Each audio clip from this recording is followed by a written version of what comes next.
नमस्कार, बहुत स्वागत है आप सभी का। आज अमेरिका ने साफ साफ कह दिया कि अमेरिकन फोर्सेस हॉर्मुज स्ट्रेट से किसी देश के टैंकर्स को सुरक्षा नहीं दे पाएंगे क्योंकि इसमें बहुत खतरा है। हालांकि प्रेसिडेंट ट्रंप ने कहा है कि हॉर्मुज स्ट्रेट को जल्द क्लीन करा के की कोशिश की जाएगी। अमेरिकी फोर्सेस ईरान पर और ज्यादा घातक हमले करेंगी, लेकिन ईरान ने कहा कि अगर अमेरिका ने हद पार की तो उसे खामियाजा भी भुगतना पड़ेगा। ईरान मिडिल ईस्ट में तबाही मचा देगा। ईरान और अमेरिका की जंग और तेज हो रही है, लेकिन भारत के प्रति ईरान का रवैया पॉजिटिव है। भारत का एक टैंकर शिवालिक हॉर्मुज स्ट्रेट को क्रॉस करके भारत की तरफ बढ़ चुका है। यह टैंकर ईरान के अंदर के बंदर अब्बास पोर्ट के बहुत करीब से होकर गुजरा। ईरान की सरकार से बातचीत करके भारत ने अपनी नेवी के जंगी जहाज को इस टैंकर को एस्कॉर्ट करने भेजा था। इस टैंकर पर 40,000 टन लिक्विफाइड पेट्रोलियम गैस लदी हुई है।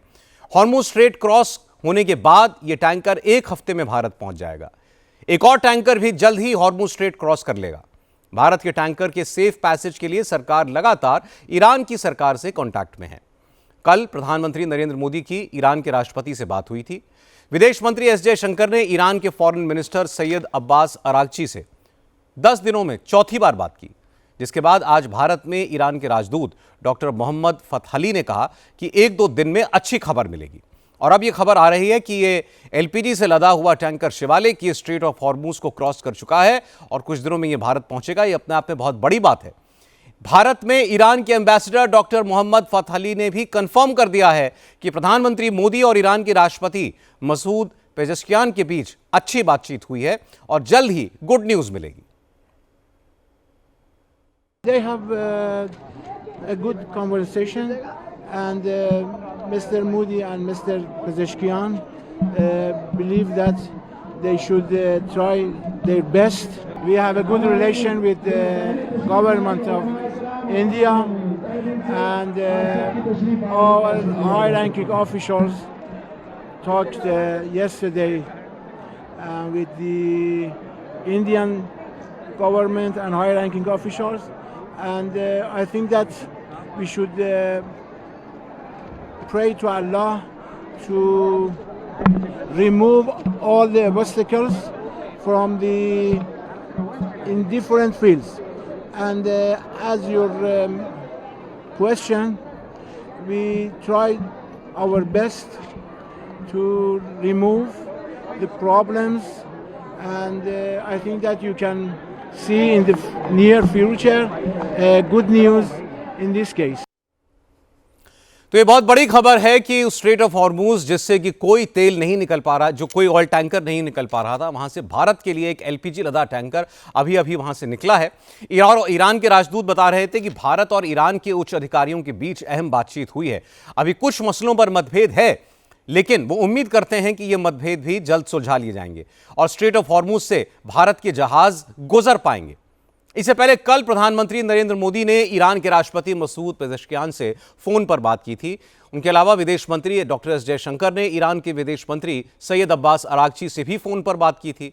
युद्ध शुरू होने के बाद से ईरान के विदेश मंत्री के साथ डॉक्टर जयशंकर की यह चौथी बातचीत थी। ईरान के दोनों नेताओं के साथ भारत के टैंकर्स की सेफ पैसेजिंग, ईरान पर अमेरिका के हमले और ब्रिक्स को लेकर चर्चा हुई थी। कल हमारे प्रधानमंत्री की ईरान के राष्ट्रपति माननीय डॉक्टर मसूद पेजेश्कियान से बात हुई। प्रधानमंत्री ने अपनी बातचीत के दौरान हमारी जो प्राथमिकता है भारतीय नागरिकों को लेकर, उनकी सुरक्षा को लेकर, उनके हित को लेकर, इसके बारे में उजागर किया। साथ ही साथ उन्होंने जो महत्व है ऊर्जा और सामग्री के पारगमन का, इसके बारे में भी उन्होंने उल्लेख किया। प्रधानमंत्री ने गहरी चिंता जताई जो वहाँ पर उस क्षेत्र में जो सुरक्षा की स्थिति बनी हुई है उस पर, और साथ ही साथ जो हम लोगों की पोजीशन, जो हमारा पक्ष है भारत का, कि डायलॉग और डिप्लोमेसी यानी कि संवाद और राजनीति का रास्ता लेकर लोग आगे बढ़ें, ताकि इस मसले को, जो मसला है वहाँ पर जो कॉन्फ्लिक्ट है, उसको ख़त्म किया जाए जल्द से जल्द। कल विदेश मंत्री की ईरान के विदेश मंत्री श्रीमान सैयद अब्बास अरागची जी से बात हुई और दोनों विदेश मंत्रियों के बीच में द्विपक्षीय वार्ताओं मुद्दों पर और साथ ही साथ ब्रिक्स के मुद्दों पर बातचीत हुई। तो भारत सरकार की तरफ से बताया गया कि लगातार ईरान की सरकार के साथ संपर्क स्थापित किया गया है। विदेश मंत्री की बात हो रही है, प्रधानमंत्री की भी वहां के राष्ट्रपति से बात हुई है। और ये टैंकर शिवालिक जो कि एलपीजी 40,000 टन जिस पर लदी हुई है वो स्ट्रेट ऑफ हॉर्मुज से निकल पाया है। प्रधानमंत्री मोदी की ईरान के राष्ट्रपति और विदेश मंत्री की ईरान के विदेश मंत्री सैयद अब्बास अरागची से बातचीत का असर यह है कि आज भारत का एक टैंकर स्ट्रेट ऑफ हॉर्मुज से सुरक्षित गुजर पाया। Oil tanker Shivalik Hormuz strait को क्रॉस करके भारत की तरफ बढ़ चुका है। यह टैंकर ईरान के बंदर अब्बास पोर्ट के बहुत करीब से होकर के गुजरा है और ईरान की सरकार से बातचीत करके भारत ने अपनी नेवी के जंगी जहाज को इस टैंकर को एस्कॉर्ट करने के लिए भेजा था। जैसा हमने आपको बताया, इस टैंकर पर 40,000 टन लिक्विफाइड पेट्रोलियम गैस मतलब एलपीजी लदी हुई है।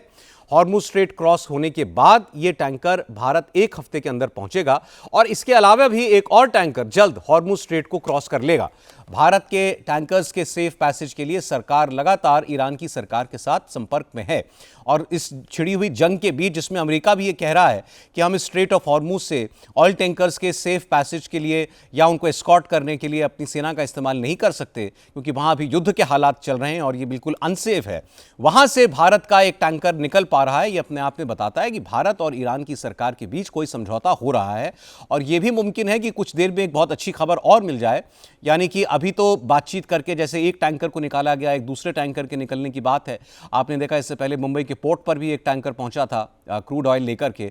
मुमकिन है कि भारत और ईरान इस मसले में किसी समझौते पर पहुंच जाएं, भारत की ऊर्जा आपूर्ति के लिए स्ट्रेट ऑफ हॉर्मुज से सुरक्षित तरीके से ये टैंकर्स मूव कर पाएं। ऐसा ईरान के साथ हो सकता है कि कोई समझौता कर लिया जाए।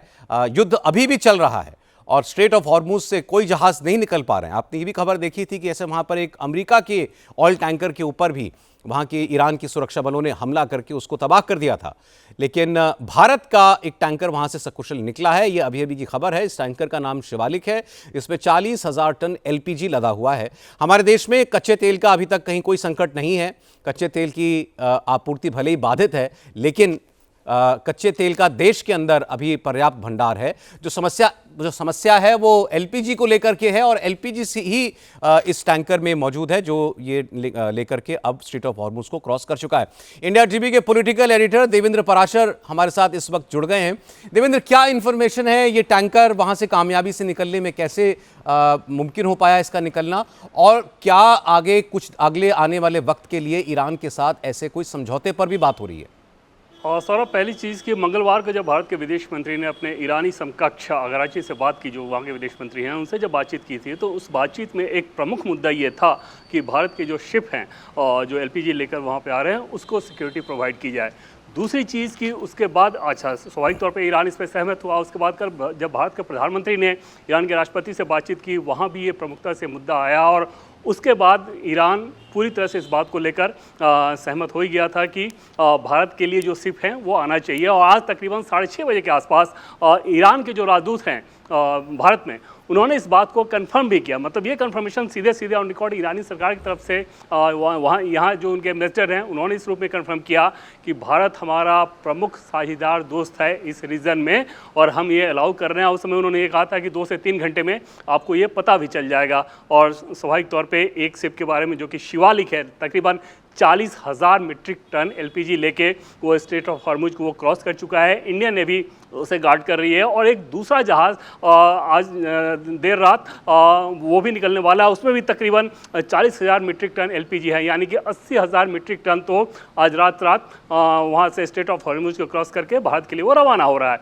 और दूसरे पहले शिप के नाम की अगर बात कर लें तो पहले शिप का नाम शिवालिक है और 2 सोर्सेज के द्वारा हमें जानकारी मिली, और दूसरे शिप का नाम नंदा देवी है। हालांकि इसमें बहुत ज़्यादा डिटेल रिपोर्टिंग की ज़रूरत नहीं है। समझा जा सकता है कि नेशनल इंटरेस्ट का मामला है और उस लिहाज से बहुत ज़्यादा इसमें डिटेल शेयर किया जाए वो कतई उचित नहीं कहा जा सकता, वो हम लोग कर भी नहीं रहे हैं। लेकिन निश्चित तौर पे भारत की शानदार कूटनीतिक सफलता और भारत की अपनी जो अहमियत है ग्लोबल मैप पे आप देखें तो वो भारत बार बार अपने आप को उसको एक तरह से मुहर लगाता नजर आ रहा है। और ये सबसे बड़ा मुहर आप कह सकते हैं कि ऐसे समय में जब इतनी बड़ी क्राइसिस चल रही हो, उस क्राइसिस के बीच में उस स्टेट ऑफ हॉर्मुज जो कि इतना ज़्यादा विध्वंसक अभी हो गया है, वहाँ की स्थिति इतनी ज़्यादा विध्वंसक हो गई है, वहाँ से एक ही रात में अपने दो शिप को, एक रात क्या कहें, कुछ घंटों में अपने दो शिप को क्रॉस करा रहा है। सौरभ, अब देवेंद्र, जो मेरा दूसरा सवाल था कि ये कोई वन ऑफ अरेंजमेंट हुआ है इस एक या दो टैंकर्स को लेकर के, या युद्ध के परिस्थिति में आने वाले वक्त में, जैसे बताया जा रहा है विदेश मंत्रालय के द्वारा भी कि वहाँ पर हमारे कोई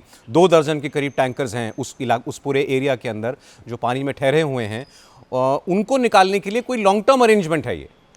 सौरभ, टॉप सोर्सेज से जो हमें जानकारी मिल पा रही है उसके हिसाब से इसमें अब इस तरह की व्यवस्था ये चलती रहेगी और हमें कोई समस्या नहीं होने जा रही है। हालांकि एकदम से गोपनीय तरीके से किया जाएगा और जो इन्फॉर्मेशन हम लोग सौरभ शेयर कर रहे हैं, दर्शकों को भी ये जानना चाहिए कि ऐसा नहीं है कि आधिकारिक तौर पर भारत की सरकार इन सारे इन्फॉर्मेशन को फ्लोट कर रही है, जो कि कई सारे सरकार के फैसलों में जैसा किया जाता है। इसमें बिल्कुल भी वैसा नहीं है। कोशिश ये की जा रही है, चाहे सरकार के लोग हों या फिर सरकार के जो अलग अलग विंग के लोग हों, चाहे पेट्रोलियम मिनिस्ट्री हो, MEA हो, जो लोग इसमें इन्वॉल्व हैं, या सिक्योरिटी NSA की बात कर लें, उस तरह की टीम, ये वो सारी चीज़ें जो कि इन मामलों को देख रही है, या बड़े बड़े PSUs के जो लोग इसमें इन्वॉल्व हैं, उन सबकी ये कोशिश है कि इस मामले को गोपनीयता के साथ किया जाए ताकि देश में लोगों को कोई किल्लत ना हो। और ये क्योंकि मामला बहुत ज़्यादा सेंसिटिव है, तो समझा जा सकता है कि निश्चित तौर पे किस संवेदनशीलता के साथ इसको हैंडल किया जा रहा होगा। बट दूसरी चीज़ ये ज़रूर है कि देश को गर्व होना चाहिए और देशवासियों को ये ज़रूर जानना चाहिए कि ऐसे समय में जब इतना बड़ा क्राइसिस चल रहा है, तो उस कंडीशन में भी भारत कैसे सफल हो रहा है। और ये भारत की शानदार कूटनीतिक सफलता है। और बार बार इस बात को मैं अंडरलाइन कर रहा हूँ, क्योंकि एक तरफ आप इजराइल के साथ उस रूप में दोस्ती रख रहे हैं, दूसरी तरफ ईरान भी उसी रूप में आपके साथ तैयार है। वहाँ जो एम्बेसडर है यहाँ पे ईरान के, मोहम्मद फतह अली, उन्होंने सीधे सीधे शब्दों में ये कहा था कि इस रीजन में भारत हमारा प्रमुख साझेदार है। और जाहिर तौर पर आगे भी ईरान को पता है कि जब उसको रिबिल्ड करने की कोशिश होगी तो उसमें भारत एक बहुत महत्वपूर्ण भूमिका अदा करेगा। तो दोनों देश एक दूसरे की ज़रूरत को और एक दूसरे की पोजीशनिंग को समझ रहे हैं, और उस लिहाज से भारत की सरकार ने जो कोशिश किया, आज उसकी झलक फिर से एक बार देखने को मिल रही है। ये वाकई में अपने आप में बड़ी कामयाबी है, क्योंकि हमने ये भी देखा कि वहाँ से जिन जहाज़ों ने बिना किसी अरेंजमेंट के क्रॉस करने की कोशिश की स्ट्रेट ऑफ हॉर्मुज को, तो उसके ऊपर हमले भी हुए। अमेरिका के जहाज़ पे भी हमला हुआ। एक और जहाज़ जिसमें भारतीय क्रू था, हालांकि उस पर झंडा भारत का नहीं लगा हुआ था, उस पर भी अटैक किया गया है। उस सब के बीच में ये जहाज़ निकल रहे हैं। मतलब ये ईरान जो रियायत ये दे रहा है, ये किसी और देश के लिए या और मुल्कों के लिए नहीं है। भारत के साथ अपने लॉन्ग टर्म रिश्तों को देखते हुए ही ये अरेंजमेंट मुमकिन हो पाया। बिल्कुल सौरभ, एक तो भारत के साथ पहले से जो उसके रिश्ते रहे हैं, वर्तमान की जो स्थिति है, और अब भविष्य में जिस प्रकार के जो कहते हैं ना कि कॉमन इंटरेस्ट वाले गोल हैं, वो दोनों ही देश एक दूसरे को बखूबी समझ रहे हैं कि एक दूसरे के लिए किस रूप में कहाँ कहाँ वो साझेदार हो सकते हैं। और उस लिहाज से ईरान ने भारत की इस बात को समझा कि इतनी बड़ी आबादी है और यहाँ पर LPG की कोई समस्या ना हो। उस लिहाज से स्टेट ऑफ हॉर्मुज, जहाँ से लगभग पूरे वर्ल्ड का 20% LPG की जो शिपिंग है वो वहाँ से ट्रैवल करती है, और वो एरिया अगर इतना डिस्टर्ब हो गया है तो भारत के लिए एक बड़ी समस्या की चीज़ हो सकती है आगे आने वाले दिनों में। और उस लिहाज से भारत की सरकार बार बार ये कोशिश कर रही है कि पूरी दुनिया में जहाँ भी उसे LPG, जहाँ भी उसको लग रहा हो कि यहाँ से इंपोर्ट किया जा सकता है, भारत की सरकार उस काम को कर रही है। स्टेट ऑफ हॉर्मुज की बहुत ज़्यादा ज़रूरत थी, क्योंकि वहाँ पे जहाज़ फंसे हुए थे। दूसरी तरफ खतरा नहीं उठाया जा सकता था कि ऐसा ना हो कि भारत के जहाज़ पे कोई अटैक हो जाए। उस लिहाज से भारत की सरकार ने पहले डिप्लोमेटिक चैनल से, फिर सरकार के स्तर पर, विदेश मंत्री के स्तर पर, उसके बाद प्रधानमंत्री के स्तर पर बातचीत की और नतीजा सामने आ गया है। सौरभ, इसके अलावा ये भी दर्शक जानना चाह रहे होंगे, क्योंकि फोकस ज़्यादा LPG पर है, क्रूड का ऐसा कोई संकट देश के अंदर नहीं है, LPG की शॉर्टेज और वो भी कमर्शियल साइड पर ज़्यादा महसूस हो रही है, तो वो आने वाले दिनों में ईज आउट हो जाएगी। एक तो ये जो कंसाइनमेंट्स हैं स्ट्रेट ऑफ हॉर्मुज के, ये पहुंच रहे हैं। इसके अलावा सरकार ये भी बता रही है कि और देशों से, अमेरिका से, नॉर्वे से, अल्जीरिया से, इन देशों से भी LPG आयात की जा रही है। बिल्कुल सर, और सिर्फ इन 2 कंसाइनमेंट की बात कर लें तो जैसे कि पहले मैंने आपको बताया कि INS शिवालिक, जिसमें शिवालिक पहले जहाज का नाम है, उसमें लगभग 40,000 मीट्रिक टन, और दूसरे शिप की बात कर लें जो कि नंदा देवी है, तो उस पर भी तकरीबन 40,000 मीट्रिक टन LPG है, तो 80,000 मीट्रिक टन तो आ जा रहा है। और इस तरह से और आगे भी जहाज आते रहेंगे। कम से कम एक बड़ी चीज़ सौरभ ये है कि इस तरह का चैनल खुल गया ऐसे क्राइसिस के समय में। अगर ईरान के हिसाब से सौरभ देखें तो जितना बड़ा संकट उस देश के ऊपर है, उस देश के एस्टेब्लिशमेंट पे जितना बड़ा दबाव है, उस दबाव में भी अगर भारत जैसे अपने साझेदार दोस्त के साथ अगर वो इस हद तक जा रहा है इस क्राइसिस में भी, तो ये अपने आप में एक बड़ी बात है सौरभ कि आप वो इतना समय निकाल रहा है इंडिया के लिए और उतना अटेंशन दिया जा रहा है। अन्यथा आप देखें तो कोई देश क्राइसिस में होता है तो इस तरह की चीज़ों के लिए किसी खास देश के लिहाज से शायद ही कोई चीज़ मिलता हो, लेकिन ये अपने आप में बड़ा नज़ीर है। पहले भी आपने देखा होगा कि किस प्रकार से हमारी सरकार युद्ध वाले क्षेत्र में जब भारतीय फंसते हैं तो उनको निकाला जाता है, लेकिन ये उससे बहुत बड़ा मामला इस रूप में है कि यहाँ पर लड़ाई एकदम से विध्वंसक हो चुकी है और रिकॉर्डेड हिस्ट्री, बार बार हम लोग इस बात को कहते हैं कि रिकॉर्डेड हिस्ट्री में इस तरह की क्राइसिस, एनर्जी क्राइसिस देखने को नहीं मिली थी। उस रूट से अगर भारत अपने शिप को सुरक्षित निकालने में सफल हो रहा है, इंडियन नेवी उसको गार्ड करते हुए लेके आ रही है, तो ये अपने आप में बहुत बड़ी बात है सौरभ। हालांकि इसको अभी भारत पहुंचने में कुछ वक्त लगेगा, कुछ दिन का समय लगेगा, मतलब स्थिति अभी जैसी है उसको ईज आउट होने में अभी थोड़ा पीरियड लग सकता है।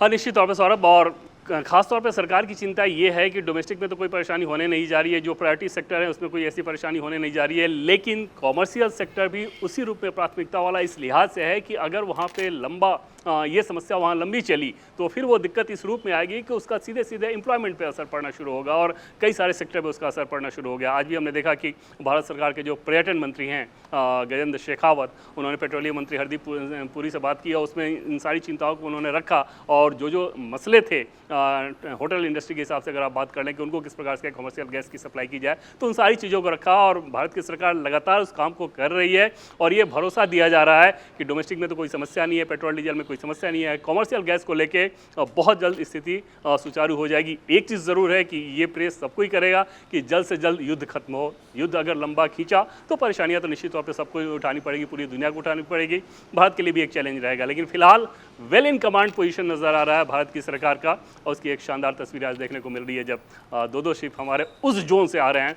जो कि अभी इतने विध्वंसक स्थिति में है। सौरभ जी, देवेंद्र बहुत शुक्रिया आपका। भारत के लिए अच्छी खबर है, राहत की खबर है। उम्मीद करनी चाहिए कि जल्द भारत में एलपीजी को लेकर के जो भी इस वक्त थोड़ा क्राइसिस है वो खत्म हो। तो इस वक्त स्ट्रेट ऑफ हॉर्मुज के आसपास आपको बता दें भारत के कुल 27 टैंकर्स फंसे हुए हैं। अगर ईरान के साथ ऐसा समझौता हो जाता है, अच्छी खबर जल्द मिलती है, तो ये भारत के लिए कूटनीतिक उपलब्धि होगी, बड़ी कूटनीतिक उपलब्धि होगी। अगर हमारे जहाज़ों को स्ट्रेट ऑफ हॉर्मुज से सुरक्षित गुजरने की गारंटी मिलती है तो आप समझिए इसके कितने फायदे हैं। एक तो क्रूड ऑयल और गैस की सप्लाई की दिक्कत खत्म हो जाएगी। दूसरा, इस इलाके में जो 23,000 सेलर्स फंसे हुए हैं वो जल्द सुरक्षित वापस लौट पाएंगे। और तीसरा फायदा ये होगा कि पेट्रोल, डीजल और नेचुरल गैस की सप्लाई को लेकर लोगों के मन में जो आशंकाएं हैं वो भी खत्म हो जाएंगी। हालांकि मिडिल ईस्ट के हालात के कारण दुनिया में कच्चे तेल की कीमतें लगातार बढ़ रही हैं। आज ब्रेंट क्रूड का एक बार फिर से दाम जो है वो $100 पर बैरल को पार कर गया। वहीं वेस्टर्न टेक्सास क्रूड की कीमत भी $95 प्रति बैरल पहुंच गई है। ईरान पर इजरायल और अमेरिका की जंग शुरू होने के बाद क्रूड ऑयल के दाम तकरीबन 30% तक बढ़ चुके हैं। युद्ध के बाद से फारस की खाड़ी और अरब सागर से जोड़ने वाली हॉर्मुज स्ट्रेट लगभग पूरी तरीके से बंद है। इस रास्ते से दुनिया की खपत के 20% तेल और गैस का गुजरना होता है।